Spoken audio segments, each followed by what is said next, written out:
树母逛街时迷了路，他便联系了阮青夏过来帮忙，然后阮青夏便把树母送了回去。树母买了一大袋子菜，又让阮青夏留下吃饭。趁此机会，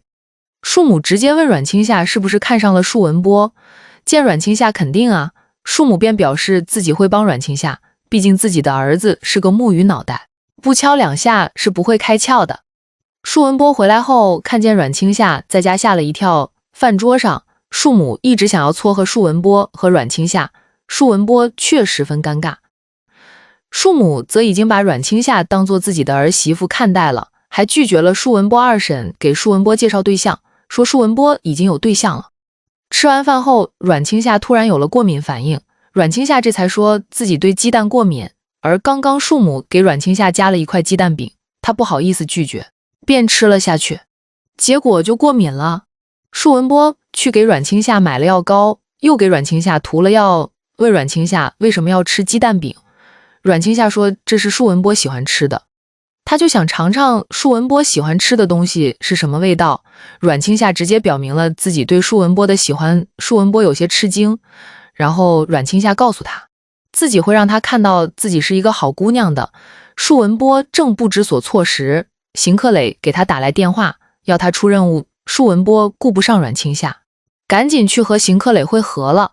仁心医院也忙碌起来，原来是有歹徒劫持了明星薛美琪，而陈涛今晚正好去看了薛美琪的演唱会，因为发生意外，现场还发生了踩踏事件。歹徒吕凡正带着薛美琪逃窜，邢克磊带队追捕吕凡，而米卡也从医院出发赶往现场支援。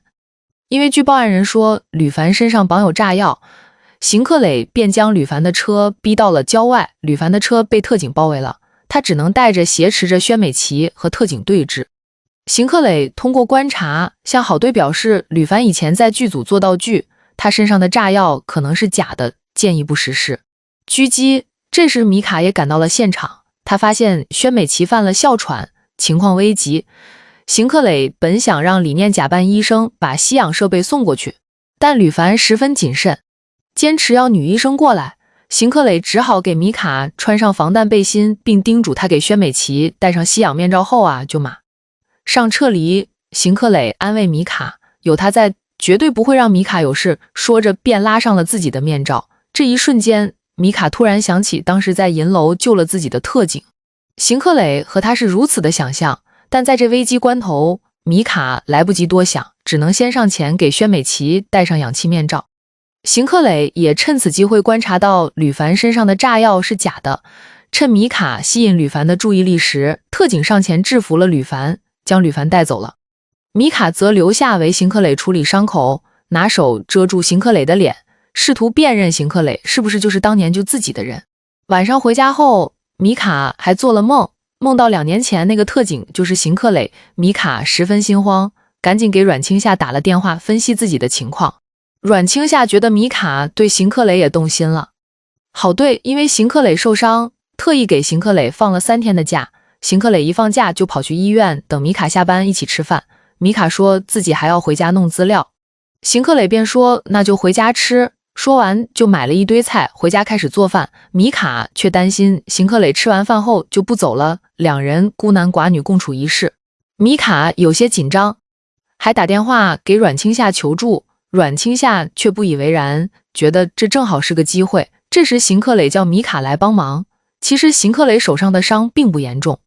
但他却装作行动不便的样子要米卡帮忙。米卡一边给邢克磊打下手，一边回忆着两人经历的种种。晚饭做好后，邢克磊开了瓶酒，感谢昨天米卡的配合，将人质顺利的救了出来。两人边吃边聊，米卡问起邢克磊执行过最危险的任务是什么，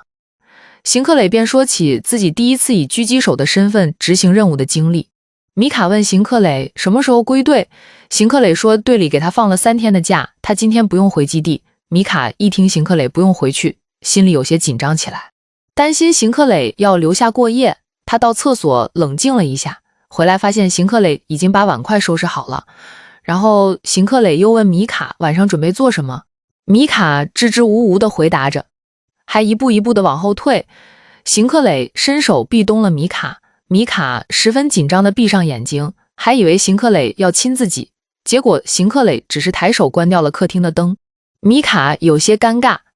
第二天早上，邢克磊想送米卡去医院，便用去换药做借口。到了医院，两人遇上邵雨涵，邵雨涵过来和米卡打招呼，又邀请他晚上来自己家参加聚会。聚会上都是邵雨涵医学院的同学，米卡答应了邀请，严山却因为邵雨涵不邀请自己而有些不痛快，和陈涛抱怨邵雨涵偏心米卡。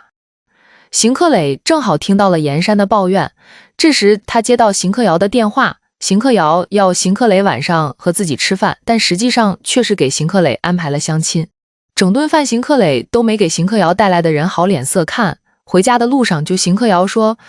自己这次回来是有任务的，他和邢克磊必须得有一个人结婚，否则邢母就要回来亲自监督。邢克磊有些头疼，邢克瑶又看破邢克磊对米卡有意思，正好两人看到米卡回家，邢克瑶便去了米卡家里和米卡见了一面。米卡见邢克瑶一副气势汹汹的样子，还以为邢克瑶是邢克磊的女朋友。邢克瑶聊了几句后才表明自己的身份，并说自己之前也是学医的，以后有什么事情需要帮忙都可以找他。米卡这才松了口气。邢克磊临走前约米卡第二天一起出去玩，米卡十分期待，还破天荒地敷起面膜来，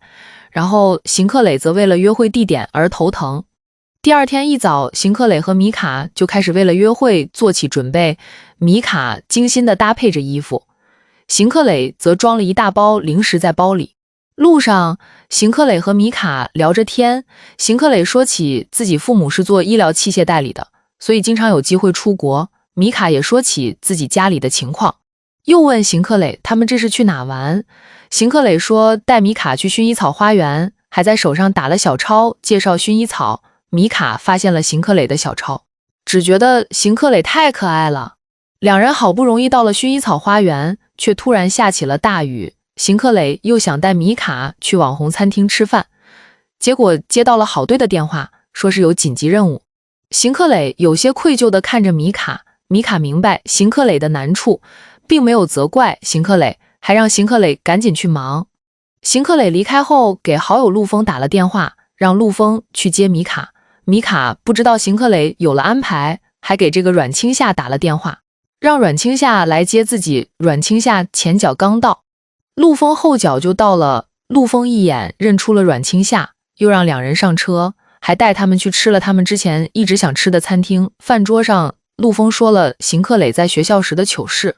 阮青夏又向陆峰打听舒文波的事情，还说自己在追求舒文波。陆峰一时有些难以相信。米卡晚上值了夜班，到第二天早上才收到邢克磊的消息，两人互道了早安。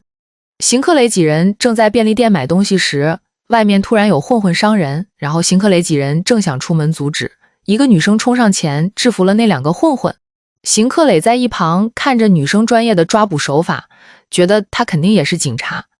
米卡在家想打开电脑写论文，却发现自己的电脑坏了。米卡郁闷地发了一个朋友圈抱怨电脑坏了，邢克磊看到了朋友圈，但他要出去特训，10几天都回不来，便拜托邢克瑶把自己的电脑给米卡用。那邢克瑶便带米卡去了邢克磊的书房，让米卡用邢克磊的电脑，并叮嘱米卡不要弄坏邢克磊书房里的乐高小人。结果邢克瑶刚走，米卡就不小心碰掉了邢克磊的东西，把邢克磊拼好的乐高给摔碎了。邢克磊在外忙着训练的是，米卡则在医院忙碌着，并在空余时候头疼的想要把邢克磊的乐高拼回去。这天米卡下班后想要骑共享单车回家，结果连扫几辆都扫不出来，最后扫出来的车又坏了，好在遇上了邵雨涵，邵雨涵便把米卡送回了家。他听说米卡的电脑坏了，论文又写得不顺利，便给了米卡一个网址，让米卡可以在上面找相关资料。陆峰在警队和邢克磊他们打球，说起自己想要追求阮青夏，他知道阮青夏喜欢舒文波，但他觉得阮青夏只是没有遇上过拒绝他的男生，才有些不服气的在追舒文波。他又问舒文波对阮青夏有没有意思，如果没有的话，那他就要追阮青夏了。舒文波有些心烦，告诉陆峰自己和阮青夏一点关系都没有。舒母还在想要撮合儿子和阮青夏，他假意自己要看电影，让舒文波买了电影票，自己则把电影票给了阮青夏，让他去看。舒文波进了电影院才发现是阮青夏坐在自己旁边，他本来想要离开，却被阮青夏拉着坐了下来。电影看到一半，舒文波又想起陆枫的话，忍不住说阮青夏追求自己只是追求刺激，并不是真的喜欢自己。阮青夏见自己的感情在舒文波眼里就是这么一文不值，当下就气得离开了电影院。阮青夏在健身房跑步发泄的时候遇到了陆枫，又将这事告诉了陆枫。陆枫有些愧疚，说这些话是自己说的，才让舒文波误会了。然后阮青夏没有怪陆枫，他知道舒文波心里本来就有疙瘩，就算不是陆枫，也会有别人把舒文波心里这颗地雷引爆。因为小超受伤掉了文职，猛虎队要从3名警察中重新选拔新队员，这次试训的有崔志豪、徐宁和卓文静。其中卓文静就是上次在便利店见义勇为的女生，然后卓文静简单的介绍了一下自己，她本来是射击冠军，是特招进的警队。在训练过程中呢，原本在队里数一数二的射击能手舒文波都输给了卓文静，卓文静的目标却是要打败邢克磊。邢克磊训练结束后本来要单独约米卡吃饭，但正好李念他们要和新队员聚餐，邢克磊有些无奈啊，只能让米卡和他们一起聚餐。吃饭时，卓文静问米卡是不是邢克磊的女朋友，米卡有些尴尬地看了邢克磊一眼，忙说自己不是，然后邢克磊也有些尴尬。这边阮青夏因为舒文波的拒绝，一个人在酒吧喝闷酒，服务员见阮青夏一个人，担心出事，连忙叫老板去看一看，酒吧老板正好就是陆枫。陆枫见阮青夏这么难受，也很心疼她。阮青夏喝得烂醉如泥，失去了意识，陆枫无奈之下在酒店开了房，把阮青夏安顿下来。他看着熟睡的阮青夏喃喃自语，他还以为阮青夏和自己一样是游戏人间的花蝴蝶，却没想到阮青夏为了舒文波这么认真。米卡和邢克磊吃完饭后拒绝了邢克磊送自己回家的好意，自己打车回去了。这一顿饭吃的米卡很不高兴，他好心把吃饭地点约在离基地近的地方，结果邢克磊叫来了一大堆同事，还有一个女特警，这让米卡心里十分不安。而且自己本来就还不是邢克磊的女朋友，自然否认了卓文静的问话。他把自己的烦闷发消息告诉了阮青夏，阮青夏睡得正香呢，反倒是被陆枫看到了。这边邢克磊迟迟等不到米卡的消息，心烦意乱的想去和舒文波聊聊，结果舒文波完全没看出米卡的奇怪，邢克磊只好离开。结果经过李念房间时，听到李念在分析今天米卡为什么有情绪了，邢克磊连忙把李念叫出来继续询问。李念觉得米卡应该是很重视这顿饭。试进饭店后，看到李念和卓文静他们以后才不高兴了。邢克磊听完李念的分析，赶紧给米卡发了信息道歉，又打电话给米卡，希望和他再正式的约会一次，两人约定后天下午再约一次。米卡的心情这才好了起来。第二天一早，阮青夏在宾馆房间醒来，发现自己身上的衣服被换了，然后又看到陆枫推着早餐进来，阮青夏下意识的以为是陆枫干的。陆枫赶紧解释，他昨晚喝多了，衣服也是女服务生换的，阮青夏这才冷静下来。陆枫贴心的让阮青夏吃了早饭，阮青夏道了谢，又让陆枫替自己保密，陆枫答应了。溧南县突发地震，米卡所在的城市受到余震波及，也有轻微的震感，医院顿时乱作一团。张院长紧急召开会议，向众人宣布启动应急救援方案，全力配合救援灾区，全院停止休假，派遣各科室医生护士组成医疗救援队，马上赶往灾区。而猛虎突击队也被迅速派遣到溧南县抗震救灾，当晚就要出发。好队让邢克磊向众人说了一遍注意事项，又让众人赶紧给家里打个电话。各科室开完会后，就各自动员手下的人参与救援队。严山和米卡都报了名，米卡赶回家收拾东西，邢克尧正好出门要去找米卡，说邢克磊打了电话给自己。邢克磊猜到米卡会去溧南县救援，让邢克尧帮自己把应急救援包交给米卡，还询问是不是邵雨涵也会去。米卡告诉邢克尧，这次就是邵雨涵带队，然后邢克尧点了点头，并说自己在医疗资源方面可以帮忙，如果米卡有需要，就随时打电话给自己。猛虎突击队先一步到达灾区，没过多久，仁心医院医疗救援队也赶到了秋山县的医疗救护大本营。猛虎突击队的第一个任务就是帮助建立医疗救护大本营，还要维护现场秩序，好队接下了任务。魏主任还在和急诊科的医生部署接下来的工作时，外面就送来了2车伤员，现场顿时乱了起来。好在邢克磊他们赶来帮忙，但没一会，邢克磊就有了新的任务。他和米卡只能在人群中遥遥相望，互道一声保重，便匆匆离去了。邢克磊带了一支突击小队徒步进入溧南县山区查探灾情。这边米卡收到了一个伤情严重的患者徐科需要立即进行脑部手术。邵雨涵便让米卡留在这边，和严山、贾丽一起为徐科进行手术。可在手术过程中，徐科的血溅出来，吓得严山不敢再动。米卡见状，连忙拿过仪器为徐科吸血种，虽然血种吸了出来，但徐科的心跳突然停止了。米卡赶紧让人准备肾上腺素为徐科做除颤，但努力了一番，徐科还是没有任何生命迹象。邵雨涵刚好走进来，见状便宣布了徐科的死亡。众人心里都十分难过，特别是米卡。邵雨涵让贾丽妍山料理尸体，又把米卡叫出去和自己进行另一台手术。手术过程中突然又有余震，好在没对手术造成影响，手术顺利的结束了。严山出了手术室，还在为刚刚的事情而难受，回想着病人喷在自己身上的血，他的心里害怕极了。陈涛安慰了他几句，但严山还是没有缓过来。米卡做完手术后，看见在手术室外伤心的严山，他的情绪也跟着低落起来。邵雨涵见状说了他们2句，让他们尽快适应，毕竟在这种情况下，情绪是最没有用的东西。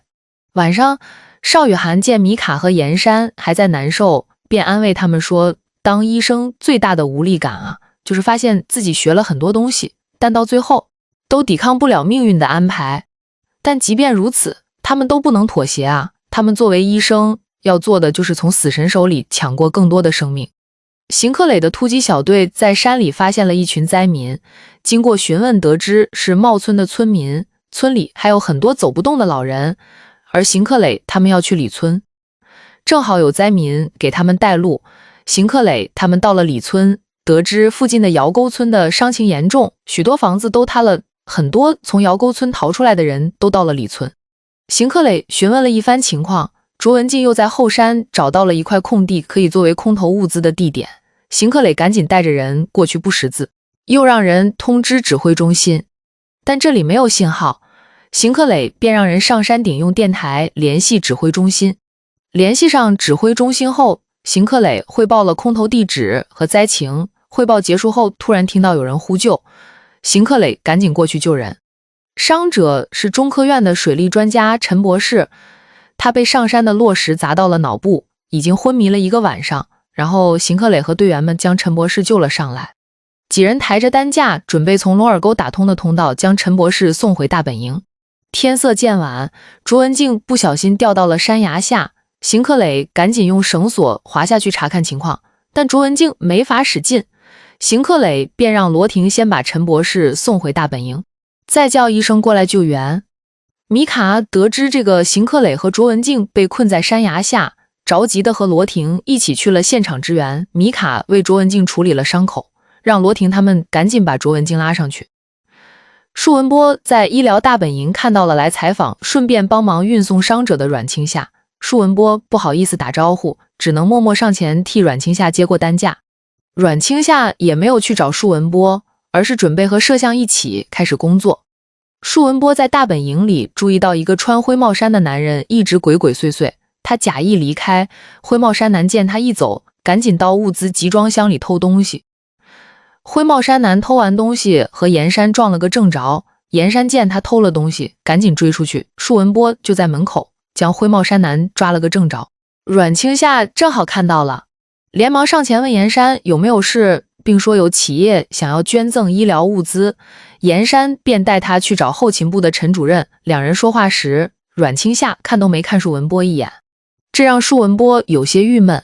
邢克尧带来了一车物资到灾区支援，还给邵雨涵带了巧克力和速溶咖啡。这时呢，邢克瑶的下属说有媒体拍到了他们运送物资的画面，想要采访邢克瑶，邢克瑶答应了。下属又问邵雨涵能不能接受采访，邵雨涵脸色一变，说自己没有时间，转身就走。邢克瑶有些奇怪，问下属记者是不是他找来的，下属说是记者过来拍摄，并不是他特意找来的。通往镇中溧南县的道路部分打通，但通讯还是断的，所以很多伤员都送不到大本营，指挥部便想一个医疗小分队进入镇中。邵雨涵决定亲自带队，并让魏主任召集人手。